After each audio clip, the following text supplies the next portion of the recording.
Usually, most people ask me how you learn to speak English. Yes, it is difficult. It was definitely challenging for me, but I tried a lot. I studied so many books, but I was still fumbling. Whenever I got a chance to speak in front of people, I used to get nervous. I was very upset that time, and I there are so many questions in front of me. How can I overcome this fear? How can I get over this problem? And how can I eliminate this? Whenever I used to come across with people who had actually a good command over the language, people told me that I have to practice a lot on everything. But what is there to practice on? I started picking some random things, but again the question was same. How long can I practice on these random things? Hello guys, this is Daljit Kaur and you are watching the Emotional English. Today in this video, I would like to tell you all the things, all the material, all the stuff, and all the ways as I practiced and I became good at English. So without further delay, let's go into the video and let's know what I studied actually, what I learned actually. My first suggestion to all of you, stop chase grammar too much. You know what? Trust me, guys. Believe me, I'm example in front of you because I don't know more about grammar, rules, and everything. But still, I'm talking in front of you. Still, I'm expressing my ideas. Still, I'm here. I'm this much able to put across everything in front of people. So whenever I tried to learn grammar, you know what I found? I usually get stuck into it and I couldn't move ahead. So if you are not good at grammar, then stop chasing grammar too much. And translation is not a good idea. Some people who talk in Hindi and they just want to learn this language through translation. I think this is not a good idea. You can learn this language through your imagination, through your other ways, but translation is not a good idea.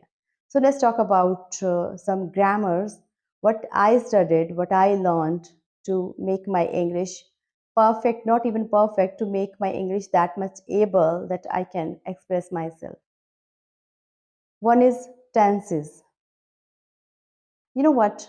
There are so many tenses, like three tenses, and that three tenses are further divided into four tenses. But yes, what are the important things that we have to learn? First is present tense. Present tense means at the present thing we are talking about. So present, we use the present tense that time. So present, that is present indefinite or present simple is very good tense to learn, and present continue is also we can focus on it. But present perfect, yes, if you want to get perfection in your language, then you can go for present perfect. But yes, little bit you can understand the present perfect if you want to understand the people. Second, in the past tense, in past tense, past indefinite is very important, because if you are talking about the past, then we must know about the past. And past continue. This is comparatively less working than the present continue. But yes, we can understand. This is little bit only information, not to go into the tenses and everything. But little information is more than sufficient. Is more than enough. And the same rule is applied over the past perfect. If you want to get perfection, then you must go for past perfect. And the third one is your future. Future indefinite or future simple is sufficient for your initial stage, for your beginning, because I learned like that.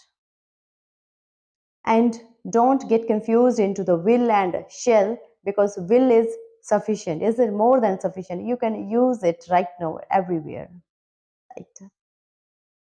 And the second thing which I learned, that was your models, which are very important. I recommend you, I personally tell you that how I worked on models, just for few models, but yes, model works.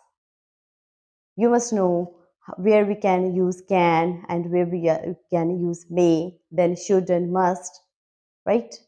So there are so many models. Then you must go to Google, and you can Google all these things, and you can practice on that. So models are important.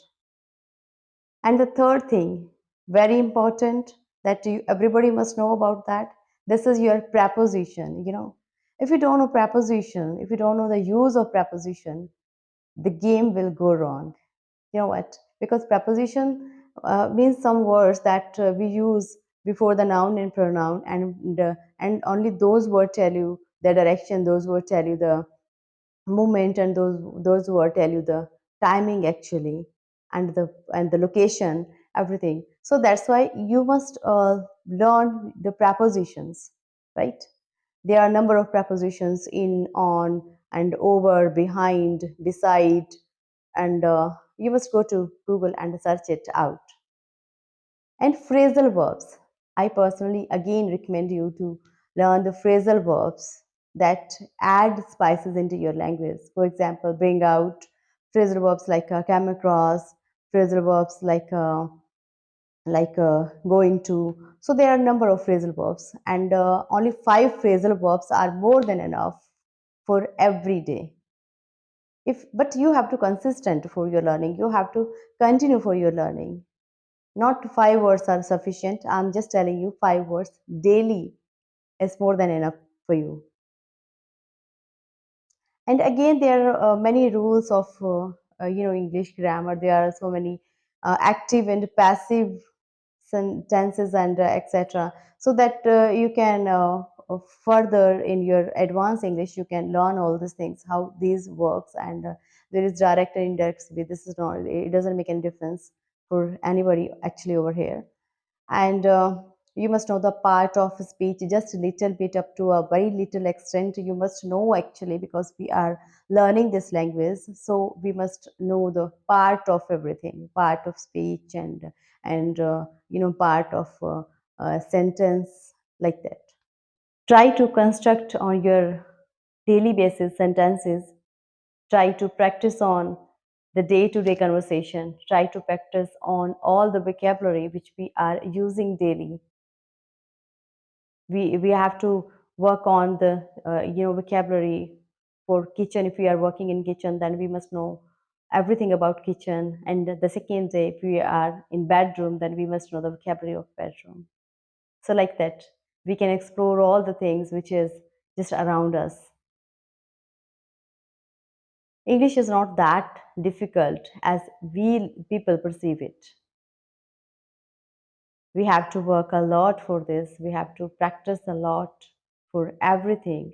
Then only we can learn this language easily. Then only we can get a perfection in this language. This is all about how I learned English. You can learn this with any method. You can adopt any way, any method, or any technique to learn this language. But one thing is very important: your practice. Without practice, nothing is possible. Practice, with the practice, you can have a fruitful results. You can have a beautiful results, wonderful results. So I suggest you, at the end of this video, practice makes a man perfect, or practice makes a man near to perfect. So always do practice.